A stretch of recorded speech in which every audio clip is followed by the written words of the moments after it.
Well, every year there are some incredible people who take part in the London Marathon, and of course this year is no exception. Yeah, joining us from the start line, Sue Strawn, who has vascular dementia, and Hugh Brasher, who is the events director. Good morning to you both. Good morning. Good morning. To you first, Hugh. There's been lots of warnings, haven't there, in the last couple of days about the weather, about the temperature. How does it feel to you as a veteran of organising the event? And does it look like at the start people are taking on board the fact that the conditions are rather different from usual? Absolutely. This is very unusual conditions. It feels very warm for this time of the morning, especially obviously in April. So we really have been warning our runners to adjust their pace, to slow down, to take on water according to their thirst, and to look after each other, to drink, to douse themselves over their head, over their necks, but really to look after themselves and to slow down has been the number one message.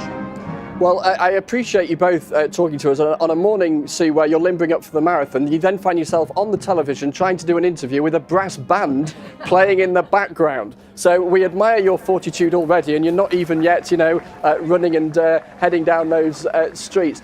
Sue, tell us about your marathon, the training for it, and in particular your vascular dementia. I guess for so many people will associate dementia with people in their 70s, 80s or 90s, but as you prove, it's not just older people who can have the condition. No, absolutely. People as young as 20 can get a dementia. My training started when I first had the diagnosis back in 2014. I went to my GP and we talked about the dementia and the diagnosis, and I said, what can I do? There's no medication, and she suggested getting fit. So I started the Couch to 5K, and here I am.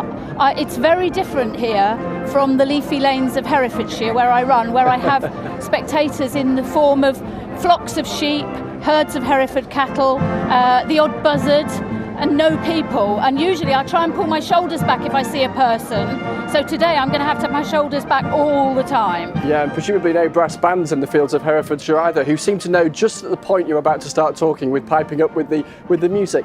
Sue, talk to us and help our viewer this morning understand vascular dementia and the impact it had, for instance, when you were training. Did you have to be aware, for instance, of the routes you were taking when you were out training to ensure that you knew where you were, for instance?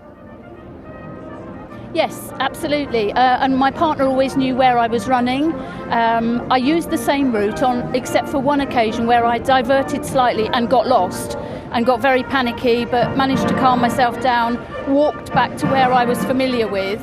But I also carry a laminated card in my bag, which has got my details on and the details of people that can be contacted. Because for me, one of my problems, if you like, one of my symptoms is sense of direction is poor and concentration is very poor. But I won't get lost today because I think if I follow somebody else, I'll probably get to the end eventually. Yeah, there's rather a few people to follow, aren't there? Back to you, Hugh. There's always lots of talk, isn't there, on London Marathon morning about the potential for records being broken or not, given the temperature. But the real essence of the London Marathon is stories like Sue's and so many others, either personal stories or people running on behalf of others and raising a huge amount of money in the process. Absolutely. I mean, I've heard that Sue set herself a target of £3,000, and as of about 2 minutes ago, I believe she had raised £11,660. I mean, that is just truly wonderful, raising that sort of money, and we believe we will break another world record this year, and over £61.5 million will be raised for good causes. And that's so much what the spirit of London, the spirit of the marathon is all about.